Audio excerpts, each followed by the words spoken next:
Entry 18. A note. Trigger warning. I'm terrified of death, yet here I am writing this note. I want to leave a message to all of my friends and all the people in my life over these past 22 years. It's funny that this is entry 18 because in Judaism, 18 is the number of life and, well, if things go according to plan. Anyways, because I'm extra, I decided to draw this out instead of just leaving a boring old note. It's not that I necessarily want to do this. I know life can be really great sometimes. But no matter what I do, it seems, it always comes back to this, and I'm tired. I don't even know if I'm going to be able to finish this note, but I'm going to try. I guess you know it's bad when you start writing a note. Everything is so much. Everything is way too much. And I'm truly sorry. I'm trying to stay as long as I can, but breathing feels like pulling teeth. I'm so burnt out from years and years of stress. I don't know if I have any fight in me left. I'm trying to stay out of the fear of the unknown, the fear of regret. But lately my biggest fear is the fear of a life spent in pain.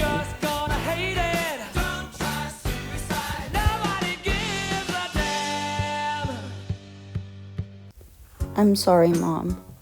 I'm sorry I wasn't a better son. I'm trying so hard to move past it, but I can't.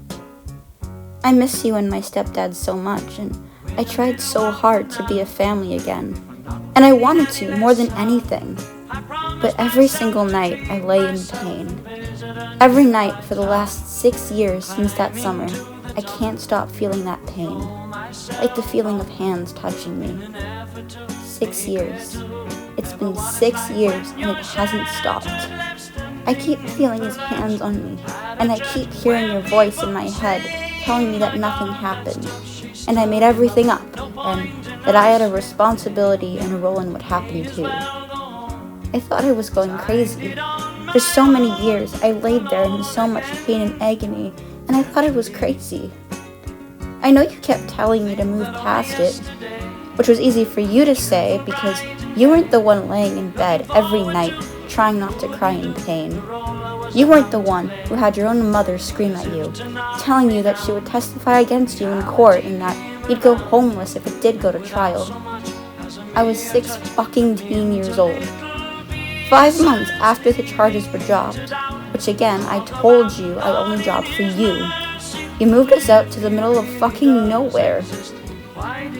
Didn't have Wi-Fi for the first month because the city had to come in and make us a new address, which was just coordinates on a map. I'm still not convinced you didn't do that intentionally. Just like how you lied about a dog's name so I wouldn't get suspicious when the two of you got back together. You never listened to me when I told you we were going too fast. You pushed me aside for your own desire to become a family again. You even told me you weren't certain for sure that nothing happened, yet you still chose to put me into that position. You didn't give a shit about my safety then, even when he admitted that something happened. So pardon my distrust when you say you give a shit about my safety now. And you still put equal blame on me. I used to cry myself to sleep, praying every night that you'd believe me. I kept thinking that there was something wrong with me and that I did something bad, and that's why you didn't believe me. But it doesn't matter, does it? That's one thing I've learned over these years, is it doesn't matter what I do. It doesn't matter how much I pray, because you're never going to believe me. It's one thing to have my stepfather hurt me in the worst way possible, but it's another to have my own mother not believe me and think I'd be capable of lying about such a thing. And you even said that shit to me when I was sitting there crying in front of you too. You probably don't even give a shit. You probably don't even fucking care how much you hurt me, and then I get flashbacks on a daily fucking basis. At least now you won't have to worry about being caught in the middle anymore, or being close to walking away from both of us, as you put it. I'm making the choice easy for you. I'm listening to your advice. I'm listening to the advice you gave me when I was 16 by not using the hospital as a crutch, because all that did was get me yelled at. I asked for help and I got in trouble. As you said before, you hoped that I get what I wanted out of all this. And I hope so too, Mom. All I want is for this pain in my body to stop. We had some good memories, though. Like when I was a kid. I remember we used to listen to this song, and you'd call it Papa's song because it was the song played at his funeral. I grew up listening to this album with you, and it always makes me think of you and back when we were so close. You were my most favorite person growing up and my best friend. I always felt safe with you. When I was younger, I'd think of you when I got scared, and it comforted me. It was us against the world. You would always take me on mystery dates, and I remember we would spend all year saving up for the folk festival and would go every summer. Those weekends spent running through the open fields at the folk fest were the happiest and most freeing times for me. Whenever I think of pure and utter happiness, I think of those warm sunny days, and how every time I would get my face painted, I'd want to look like a white dog because of my obsession with the movie Bolt. I remember those days I could tell you anything, and I told you everything, because no matter what, I knew you'd always be there for me. You'd always protect me, and no fight we had ever ended without a hug. I still long and yearn for those days. I'd give anything to have that again, even just for one day. I'm sorry if it was me at all. I'm sorry if I had anything to do with how far we've gotten. I try to be a good son. I tried to be a good daughter. I wish I could have been a better kid. I know I wasn't always the easiest child. Maybe things could have turned out differently if I tried harder. Maybe you could have believed me then. You'll spend your last dollars on sending me care packages, and that confuses me because in the same breath you'll say words that hurt like daggers and knives. You confuse me because you'll spend all night baking cookies for me, while also say things that hurt my heart in ways that nobody else can do. Despite all our conflict, you'll still put in so much time and effort on making sure I'm taken care of, and I feel so guilty all the time about being angry at you. When I saw you last summer and you vented to me about how unhappy you were in your marriage, and a part of me felt vindicated because of how much pain getting back together with him caused me. But another part of me felt so sad because you're my mom and I love you so much, and it hurt knowing that my mom was so unhappy. I think because I love you so much, that's why this hurts so much. Why all of this hurts so much. It's so complicated. A part of me wants my best to hurt you like how you hurt me. But another part of me doesn't want to hurt my mama. A part of me wants to make you cry the tears that I've cried. But another part doesn't want to see the person I considered my best friend and favorite person growing up being in pain. I'm sorry. That's all I have to say. Choosing the songs for this has been harder than I thought it would be. I'm trying to pick songs that are meaningful to me and were important in my life. I don't know what the end result of this will be. Maybe what I'm doing is stupid and reckless and I'll regret it. Or maybe I'll finally be at peace. Maybe I'll look back on this video when I'm older and in a better place. Or maybe this will be my final video. Maybe other people will watch these videos and it'll help them not feel as alone. Or maybe it'll just become lost to time. I don't know. There's a lot of uncertainty right now. But I do know one thing. I know how much I love my friends, which is why I'm making this video for them. Because I want them all to know how much I care, and I don't want any words to go left unspoken. I don't know if what I'm doing right now is right. I'm not sure if I even fully know what I'm doing at this point. I'm just tired. I think in some way I'm making this so I can give myself permission to go. I don't know how to show this to people anyway, because I feel like after this first little bit they'll stop watching and call the cops or something, I don't know. I guess I'll have to think about my next actions very, very carefully after I'm done making this. I'll avoid using people's actual names and instead go by nicknames. I'll start off with a message to hypothetical demon bitch. For some reason, when we first met 7 years ago, that was your nickname in my phone. You were one of my only consistent friends in high school, always there for me to vent to about dumb high school drama with people you didn't know, and send dumb memes and cool song suggestions to. You always have good song suggestions. You saved my life when you were 18.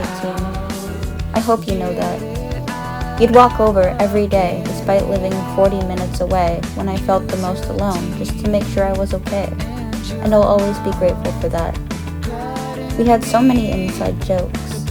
I never had that many with anyone. Sometimes when I get sad, I'll look for old memes we made, and it makes me feel happy to remember that connection. I think my favorite was Algebra, and the Kraken, of course. I remember you sent me this meme you made when I was lying in a hospital bed after almost dying, and it cheered me up a lot during that hard time. I think this was also the first meme we made. I also loved this meme, even though we didn't create it. Whenever we would go to the bathroom to smoke, instead of asking the other person, we'd just send each other this meme and we'd know what's up. I still remember that time when we sat on my kitchen floor the day after I smoked weed for the first time, listening to Mother Mother with you, passing a bottle of vodka back and forth at 10 a.m. on a Sunday, and then having to act sober when my mom came and picked us up. All those times we used those orange juice boxes as chase because we didn't have anything else. We didn't have much during those times, but we had each other, and that was enough. For the last couple of years, I had this tradition where every Christmas I'd make these things called friendship journals, where I'd write every memory I had with a person and how much I cared about them. You were the first friendship journal, so thank you for starting that tradition. I remember a few months ago, back in the fall, we were calling and you sent me $20 to get myself something nice, and that meant so much to me. I'm so grateful that we were able to reconnect again. Even though we aren't as close as we used to and only talk once in a blue moon, I still love all the conversations that we do have. Losing your friendship was one loss I never recovered from, and I feel so lucky we had the chance to start again. I still have the black blanket you gave me 4 years ago. I remember bringing that with me to the crisis response center when I got my PTSD diagnosis, and it brought me so much comfort because it reminded me of you and how much you cared about me. It made me feel less alone. It meant a lot hearing how my old apartment was like a second home to you. You made it a home for me. You genuinely saved my life back then when you were 18, and I'm so grateful for that and for you. I hope you know how much you mean to me and how much the time we spent together meant to me. You were one of the first people in years at that point that I felt safe around, and I'm sorry if I took you for granted. Thank you for being you, for being my friend. You deserve so much more than what life gave you. I hope you know how special you are to me. Next up, there's Father Shrek. The reason why your name is Father Shrek is because a couple years ago when I first moved out to BC, you randomly sent me a Shrek plush in the mail. No note, no nothing, just Shrek. I put him in a jar. The father part is because last summer, some random drunk guy at the Forks asked if you were my dad, so it just stuck. I love how it's not uncommon for us to have 2 to 3 hour calls and we'll just talk about random unhinged stuff. I still love how my first impression of you was fear, because I was scared of the music you showed me after I randomly invited you over to my place despite just meeting you 5 minutes prior because I had no concept of stranger danger. Yet here we are listening to a song you recommended. Despite that first impression, you ended up being one of the most level-headed people I know. It's always nice talking with you. You give really good advice, like any father would. I'm glad we met 3 years ago, and it's still weird to think we met 3 years ago now. I remember when I was in a really shitty relationship, you were one of the only friends who stuck by me. And you never showed me any judgment for staying, even though it was harmful. I feel like we really connected this past summer, and I'm grateful for that.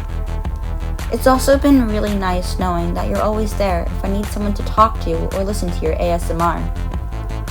I remember over the summer you introduced me to that writing game, and I had a lot of fun coming up with fucked up stories with you. Thank you for being a safe person for me to talk to and for always making me chocolate milk whenever I came over. And for sharing your amazing memes with me. Slight confession, I did not look at most of them, but I was just honored you thought of me. And also sharing beautiful metaphors. And for helping me with my first ever tee shot over 6 months ago when I first started. I'll always think of you as my first biggest guidance on this journey of mine. To my good friend Jungle Juice Enjoyer. Even though we didn't meet in the most conventional way, I feel so lucky to be able to call you one of my closest friends. I'm so glad I was able to introduce you and merge you into my friend group. I think the only reason why the universe brought me to our shitty ex was so it would bring me to you. You are one of the sweetest people I have ever met, even though you use Discord light mode. I guess we all have our red flags. I still remember that time at Winnipeg Beach when you went out of your way to help those strangers into the water to show them that there were no sharks because they were scared. I thought that was very kind of you. I still remember the first time I got written out of your will. It was at my 20th birthday party when I mixed every single bottle of alcohol into one disgusting glass. I feel like the dill pickle vodka really added to it. You'd always diss my cursed drink combos, but it wasn't until the New Year's Eve party when I found out the truth that you actually liked some of them. Emphasis on some because a lot of them were kinda gross. I still remember when you used to walk over to my old place because you only lived 10 minutes away and we'd sit in my bathroom smoking weed. And you'd come keep me company in the kitchen when I needed to do dishes because ADHD brain go burr.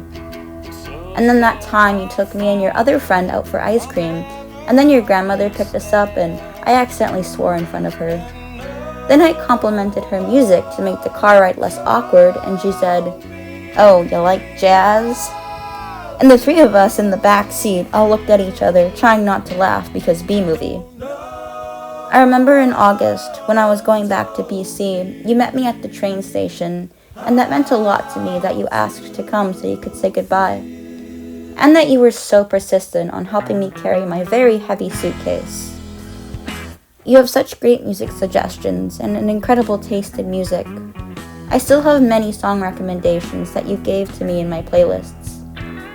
I remember our ex would talk about you a lot when we were together. And that's why I reached out to you all those years ago, because you sounded like a genuinely nice person. And you are. You're the kind of person who would give your sweater to someone on a cold day. I hope you continue to be kind. Love, your friend, the Magic Man. Trashed Bread. I've always loved your music taste. One of my favorite things about going over to your place was listening to music with you on cassettes.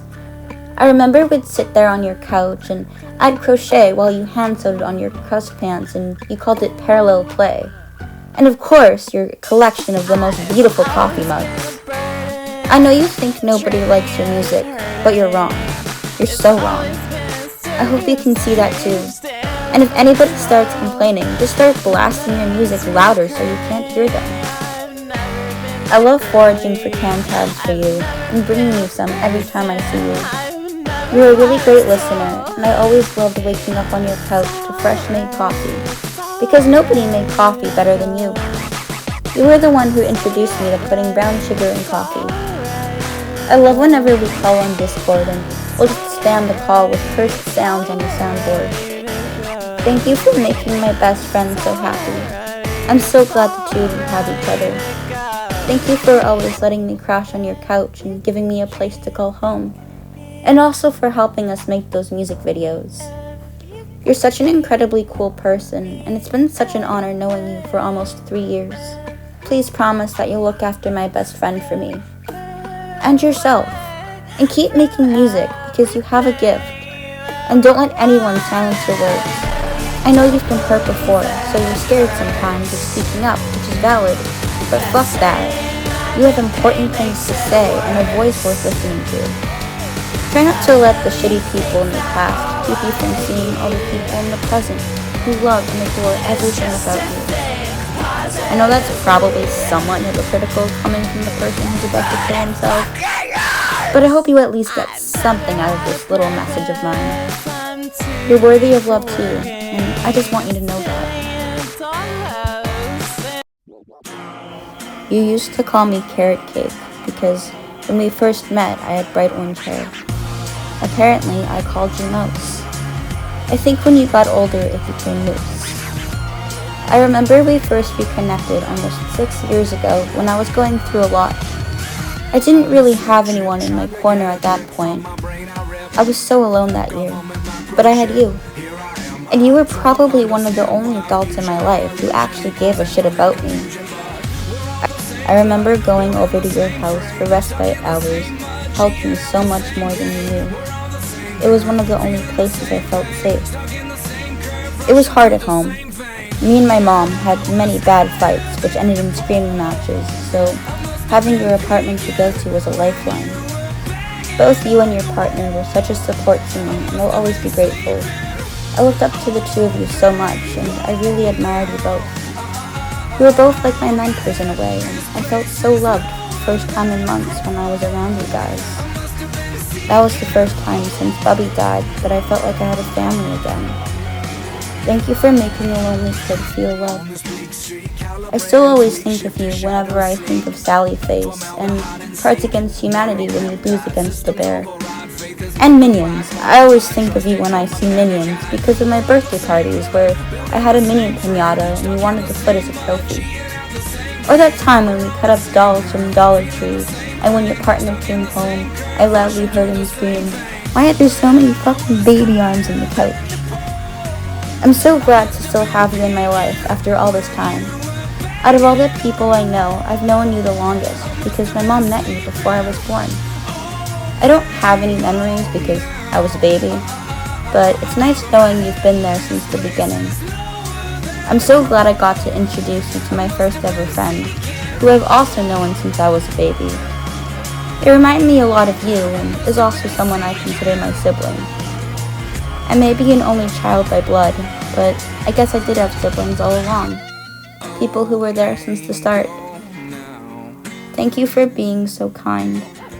It's weird to think I'm now 2 years younger than you were when we first reconnected because 16-year-old me thought you knew what you were doing with this whole adulting thing, and I guess 22-year-old me still doesn't know what the hell is going on or how you've managed so well. Which is probably obvious considering the fact that this could technically be considered as my suicide note, that I don't really have any idea what I'm doing with my life at this point, other than ending it. Thank you for being in my life, and for being a good older sister. I'll always be your little carrot cake brother, no matter what happens. I love you, Mouse. I also still think to this day my greatest accomplishment is making you lose a 10-year streak. Speaking of which, you just lost the game again. Now it's your turn, Ratman. Every time I hear this song, I always think of you. Thank you for showing me Nyan Cat. It's been a huge staple of my childhood growing up. I remember you showing me Nyan Cat a few weeks before I turned 9. We only had 2 visits as children, and then didn't talk again until we were 20, but those 2 times you came out to Winnipeg were really fun. I don't remember much from the first time, when we were 6, because we were 6. I remember going to the zoo with you and our moms, but that's probably also because I have photos of us going to the zoo with our moms. I remember the second time you came, we picked you up at the airport on Canada Day. I remember it was Canada Day because I was at the forts for the events, and we had to leave early to pick you and your mom up from the airport. And I remember seeing the fireworks outside the car window. It was a little awkward seeing each other because 3 years had passed, and when you're 9, 3 years may as well be 3 decades, but after playing on the playground in the airport for a bit, things were chill and we were vibing. Then we went back to me and my mom's place, and that's when you showed me Nyan Cat on the laptop. And then you also showed me that Nyan Cat Falls in Love video where he tries to jump off a cliff after his girlfriend gets hit by a meteor and fucking dies. You also showed me this one video of a car, and then it ends with a random jump scare at the end because 2011, and it scared the shit out of me as an almost 9-year-old. I had my 9th birthday party the next day or something, and you came to it, which was fun. And I remember that birthday meant a lot to me because my teacher came too. I invited the whole class, including the teacher, and surprisingly she came. She didn't stay long though because she had a baby with a cold, but she gave me a set of this book series she would read to us in class called Skippy John Jones because I really liked those books. Somebody also gave me a puppy stuffed animal, and I remember going on a walk with you and your mom and pretending it was a real dog because my mom bought her first house around that time, and we were planning on moving, and since it was a house she owned, it meant we could get a dog. Never had a dog before at that point, so I was very excited. Then I saw you again a couple weeks later, the day before my 9th birthday, and we went swimming at that hotel pool with the giant dinosaurs. It's been a lot of years at that pool after. Whenever my dad would come visit me, he'd always book a room at that hotel because of how much I liked the pool. My first time at that hotel was with you, which was also the last time we saw each other as children. I haven't made you a friendship journal yet, so that's why your entry in this note is a little longer. And at this point, with how things are going, I'm not sure if I'll make it long enough to write you one. I remember when we saw each other again as adults. It was awkward at first, especially because I had a few drinks at that point, so I was a little intoxicated. But it was nice seeing you again. I still thought of you sometimes as a kid, despite the long 12-year intermission. I was also friends with your mom on Facebook for the last decade and a half. She was one of my first Facebook friends, and I remember she would always comment on all my posts. I think I spent more time with your parents that trip, but the second time I came over last November, we connected more. I remember sitting outside on the hot tub steps, chain-smoking cigarettes while talking with you for hours. I remember we exchanged Discords and you joined my server. Then I saw you again briefly during Easter when I came to visit with my now ex, but we hung out more when I was there again 2 months ago. I remember I was working on the street lights video and you saw me drawing and were curious about what I was working on. Sorry if this animation is kind of a buzzkill though because of the whole sewer slide stuff. I know from personal experience that once you mention the S word, that things kind of tend to become a bummer. It was nice talking with you in the hot tub and having very philosophical and deep conversations about life and reincarnation, and about how you used to look like Jesus before you cut your hair. I really appreciated how supportive you were when I was venting to you about personal stuff. It means a lot to me whenever you check in on me and ask how I'm doing. I'm sorry if I'm not able to vocalize that or tell you. You were also very supportive when I came out as trans, and that meant a lot to me too. Thank you for always being there to hang out with when I come to visit. And thanks to your parents too for always hosting and putting me up when I'm in town. It means a lot to me how supportive you and your family are. I'm so glad we had the chance to reconnect after so many years. It's been really nice getting to get to know you again, and to finally figure out who that bald guy was in our mom's old photographs. Rest in peace, bald guy, because apparently he's dead. To the CL in my dorms. I don't know you as well as the others because we only just met like 5 months ago, but you're a cool guy, so I figured I'd mention you too. I'm writing this on the bench outside our building while chain smoking, and it's the same bench where we had many conversations. Also the same bench where I talked to the police twice in 1 week. I don't blame you at all for calling the cops. I mean, I'd be lying if I said that it wasn't kind of annoying and an inconvenience. Though, like, we took the same suicide prevention course in the fall, so I probably would have done the same.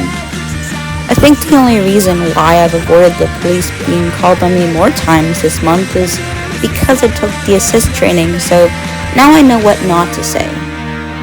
I guess the thing about alcohol is it makes it harder to keep the facade and mask. It's been fun making mac and cheese with you in the kitchen and listening to your cool song recommendations.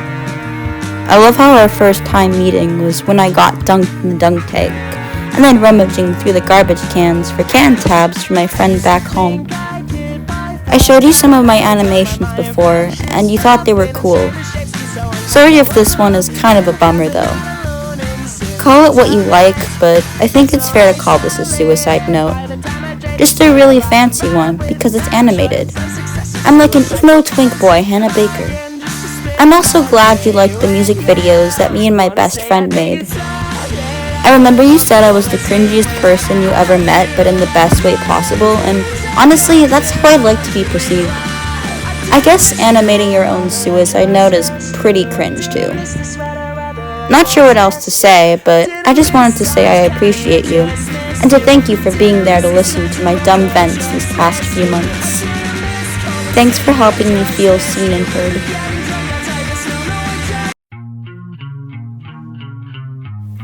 Chair, thanks for being my friend these last few months, and for always making me grilled cheese sandwiches whenever I go over to your place. And Scooby-Doo. When I think of your apartment, I think of sitting on your couch watching Scooby-Doo. I love how the first time we met ended with us going into a dark forest at like midnight after drinking beer and smoking cigarettes on the bleachers at the high school by my dorm. I remember I was wearing a cape when we first met and I lost my vape. It's been hard losing my friend group over the summer, and I'm grateful to have found you. Still love how we connected over lamps when I made that shitpost Tinder account as a moth. I showed you one of these vent animations before, and you asked me to draw you for a birthday gift or something, and that made me feel nice that you liked my art style. Anyways, here is your drawing finally. I'm very drunk right now, so I'm sorry if this isn't my best work. Although, to be fair, I haven't been sober since before I left for China, which was almost 2 months, so I don't know, maybe I'm just being hypercritical of my art.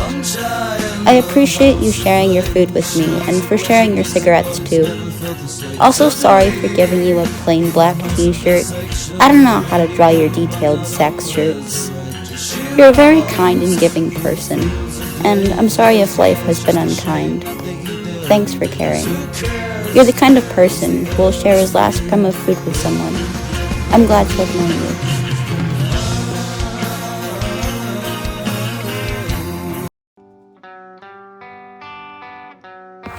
you. You probably already know who you are. This was one of my favorite songs sung by one of my favorite bands, who are also one of your favorites, which was something we connected with. We connected with a lot of things. It was weird finding out how many things I could have in common with someone, which is what makes this decision so hard. I always figured it would end this way, but I didn't know how many people I would love. So many aspects of our lives paralleled each other. Please promise me this won't be another one. I guess this is sort of like those friendship journals I would make every year for people, only this time it's giving more 13 Reasons Why vibes. In the couple of years I made those, you were one of the only ones who ever made me one back. I had one other person write me one surprisingly. It was someone I hadn't really talked to in like 10 years at that point, which made it a surprise. I'd make those journals for people because I remembered what it was like to feel alone, and I wanted to remind people they were loved. It was a lot of hard work making them, and it took a lot of time, but I didn't mind. You'd often send me paragraphs of texts saying how much you loved me, and those messages always meant so much to me. I remember last summer was hard after my cat Max died, and I had that falling out with my old friend group, but you helped me get through it. I remember you bought me prosciutto even though it was stupid expensive, just because you knew it was one of my favorite foods and wanted to cheer me up. I appreciate it a lot. I also appreciated how whenever you made dinner and I was over, you'd always separate my plate because you knew how picky and limited my diet is. And that meant a lot to me and made me feel seen. Thank you for making me feel seen and heard. Please don't blame yourself at all or do what I did if I succeed. I want you to have a long and happy life. You're going to do great things. You've helped me so much, and you're part of the reason why I've held on for so long. You get me in ways that nobody else does. You feel the same weird psycho feelings that I feel. I've never felt less alone than when I talk with you. Part of the reason why I've stayed for this long is because we're so similar, and I know that losing you would hurt me so badly, and I didn't want to inflict that same pain onto you. I love you so much, man. You really are my sibling, through and through. I made the last video for you, but I thought you deserved your own entry in this note of mine too.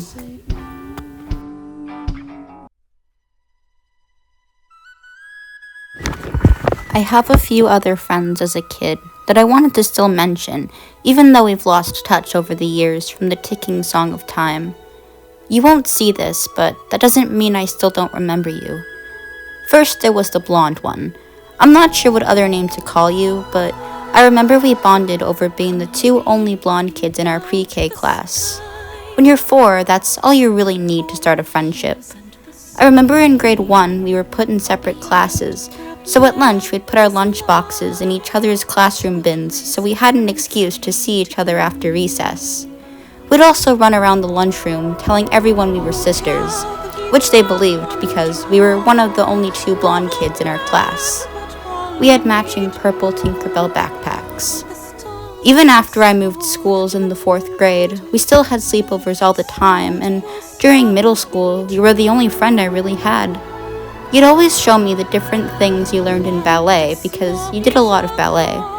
I remember too, I'd always go to your birthday parties as a kid, and sometimes those were the only parties I got invited to, so I cherished that a lot. I was always impressed with how your parents would go above and beyond for your parties. I moved a lot, so I didn't always have friends, but I had you. I remember all those times we played with Maple Leaf dolls, which was the Canadian version of American Girl dolls, and watched Grey's Anatomy. Every time you would come over when we were like 12, we'd always watch Treehouse and weird little kid shows and build pillow forts and try to see how long we could stay up for.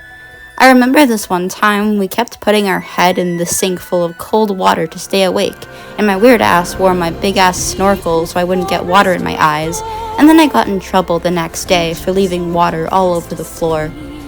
Every time I think of you, I always think of the color pink, and of pigs because you were really into pigs as a kid, like I was with meerkats.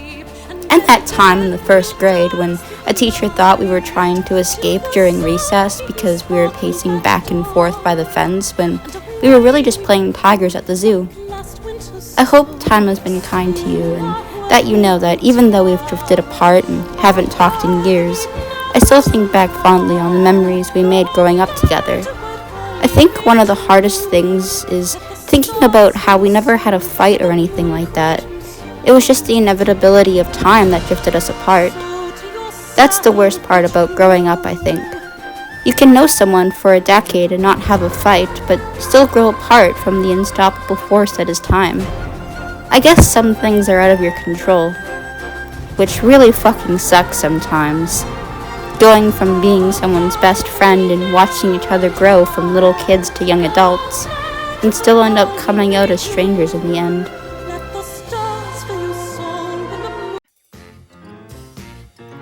Folkfest friend.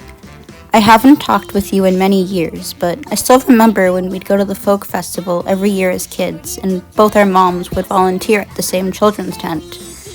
I remember because your mom volunteered backstage, we got to sit there and I felt special. It was fun running around the fields with you every summer. When we first met, we were very little. I can't remember how old we were, but it was before we went to kindergarten. I remember you lived right next door, so you'd come over a lot and we'd watch a lot of My Little Pony together, hence why I chose this song, and play Little's Pet Shops. We didn't hang out as often after we turned 6 and I moved and no longer lived next door, but at least we had the Folk Fest. I can't remember much more because more time has passed now since we last spoke than the days we spent together. I'm glad to have had you as my Folkfest friend. Every year until we were 13, you were always there and I was never alone. I still remember all those holes we dug in the sand and sleepovers we had.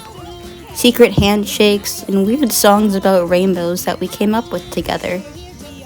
I still think about you sometimes, and I wonder if you ever think about me too.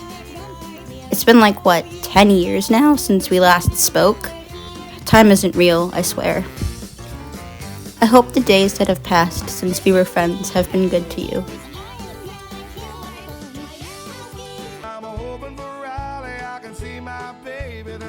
My sweet boy Max. Me and my best friend sang a cover of this song at Portage Place the day you died. I didn't know you were dead or on death's door when we sang this song. Still, this song always makes me think of you. I know you won't see this video because you're dead and also a cat, but you were my cat. You were my boy. It breaks my heart thinking about how you died alone and in pain. I'm sorry, my boy. You were there for me when I had no one, and I'm so sorry you died alone. You were only 6. It wasn't your time. After you died, I sat by your grave in the yard, by the field you used to always look out at.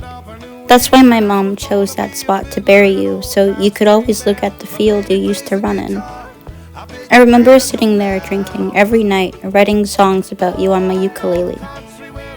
I wonder if you heard of them. I hope to hold you in my arms again. You were so special to me, my darling Max.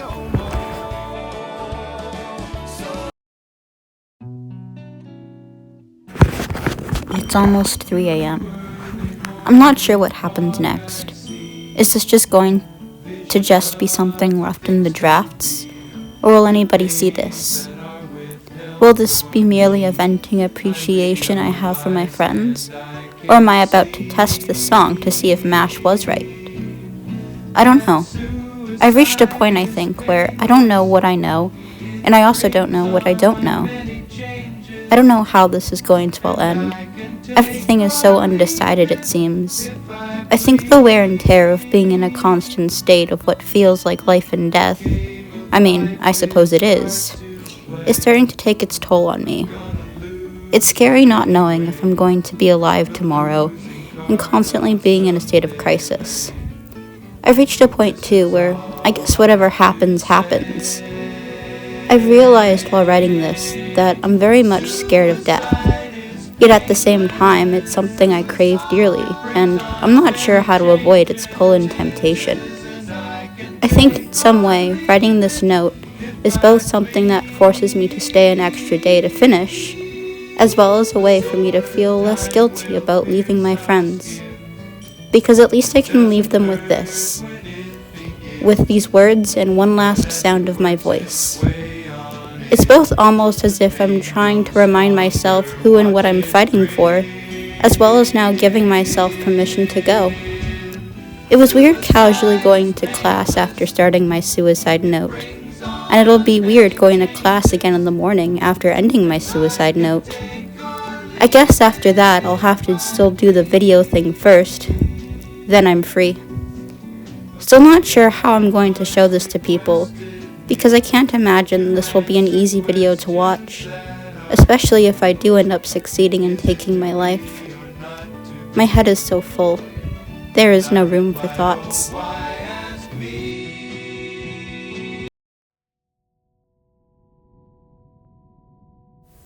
I hope if there is an afterlife that there's no more pain. I'm tired of being in pain. It's not that I want to die, but rather I don't know how to live. I can't remember the last time I lived a life free from pain. And I've reached my breaking point. I've reached my limit with how much pain I can continue to take. I just hope the life I've lived was enough. Even as a kid, shit was hard and life felt like a fight. And I just don't have any fights in me left. And I'm sorry. I truly am, for any and all pain I may have caused people by leaving. Which is why I'm leaving behind this video, in the hopes that it'll be enough to make up for any pain I've left. I'm really sorry it had to come to this. I tried to stay, but I guess I didn't try hard enough. If I do end up uploading this video, it's either when I'm in a better place, or when I've made the choice to end it. I'm not sure which option I'm hoping for, I guess whichever gives me comfort and some peace of mind. Whatever brings me respite from the war inside my head. Borderline personality disorder is exhausting. It feels like I'm covered in second and third degree burns. And I'm tired of burning and the fear that comes with accidentally causing burns on the people I love. I'm so sorry. And also thank you. Thank you to all the people I loved. I hope you know how much you meant to me. I hope you all know how much better you've made my life be just by being in it. It's like a fight between my logic brain, which tells me not to kill myself because you can't come back from it, and my emotion brain, which tells me to do it because I've been feeling this way since I was 7, which was 15 years ago, and to just do it so I avoid 15 more years of more pain. Because we're all going to die one day, so why not end it now to avoid more suffering? Whichever it is, I'm sorry. I'm sorry. I just want the pain to stop and the hurt to go away. And this is the only way I know how. I'm sorry.